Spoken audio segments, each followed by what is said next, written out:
The solar plexus chakra might be one of the most underrated yet super interesting and important chakras in our system. It is the I am chakra. That means your entire identity, your entire self-concept, your ego, how you see yourself, your opinion about yourself, how you think of yourself, and how you see yourself in relation to the world and everything and everyone surrounding you.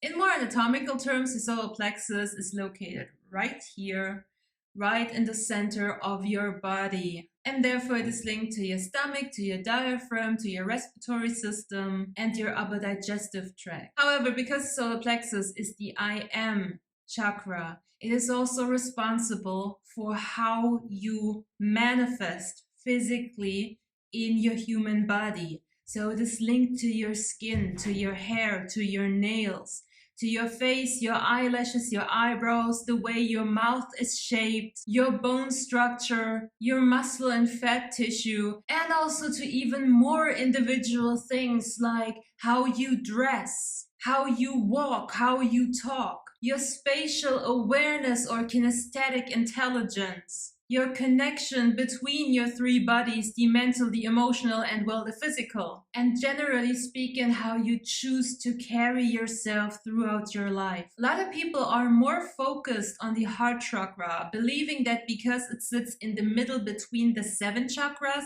it makes the center of the human being. That is, however, incorrect. It stems from the belief that love is everything. However, the truth in all reality is that while love is incredibly important, and of course your heart chakra has a very vital role for your existence in your life and the entire universe, it is authenticity that trumps everything.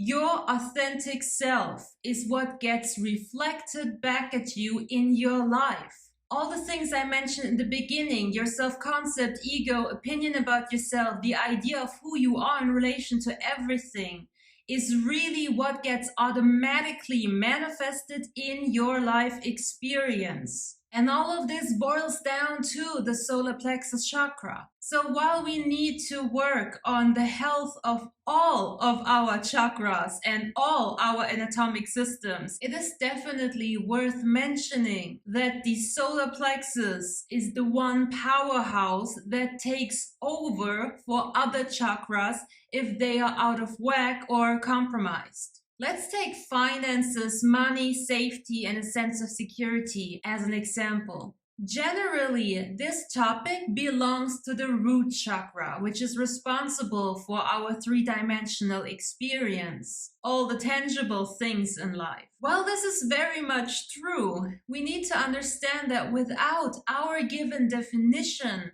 our opinion of who we are in relation to that realm or that chakra, our root chakra would lack the structure or the blueprint that is given by the solar plexus, by the I am. This is why we always need to aim for looking at our entire system in a holistic manner. So when you, for instance, struggle with the topic of finances and security in your life, you need to also pay attention to your story with money, finances, and security. What is your I am regarding money? So because the solar plexus is responsible for the identity of the self, and because we as humans have self-awareness and carry a self-created identity with us, our solar plexus has a tendency to overcompensate for other closed off or contracted chakras. So sticking with the financial example, if you struggle with manifesting a sufficient amount of finances in your life, you may start identifying yourself with the idea of I am a loser, I am a victim, I am incapable of changing this, life is unfair, money is bad, money is hard to come by, everything. And this mindset then will become your autopilot program. This is then the story that runs in your subconscious that drives you to think, feel, and act in alignment with it. The flip side version of this would be that you may have experienced a lack of financial resources, and therefore you start identifying with somebody who is highly ambitious, who is driven, who is a workaholic, who's going overboard, who is sacrificing themselves or other people in a certain way for the sake of making money. So when we're experiencing anything severely uncomfortable, like a massive breakup, a massive betrayal, huge rejection, huge humiliation, being abandoned, or anything that is severely unjust, it usually manifests in our solar plexus to contract, and therefore we struggle with basic things like eating, keeping food inside, having stomach aches, getting ulcers, having trouble breathing, feeling so tense that even our physical body starts contracting like this. The factors that lead to the contraction of the solar plexus chakra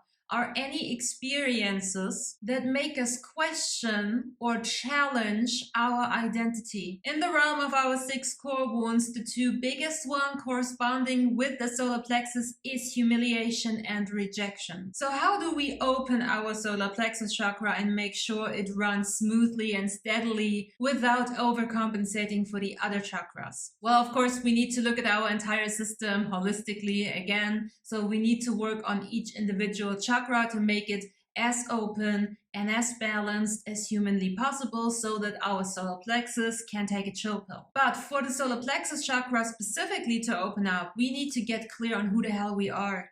We need to figure out who we are authentically. We need to assess our own true nature, and we need to start accepting ourselves for who we truly are. That means the bad, the good, the ugly, and the pretty, the entire enchilada of who we are. And of course, you can totally use my sacral chakra guided meditation, which I'm gonna plop up right here and put it on the end of this video as soon as I've released it. Another very good approach to open and stabilize the solar plexus is to practice independence. That does not mean that you now have to go and run and do everything on your own. It just means that before you consider asking anybody else's opinion, you first make sure to get crystal clear on your own. Instead of immediately asking for help, you try to figure it out yourself first.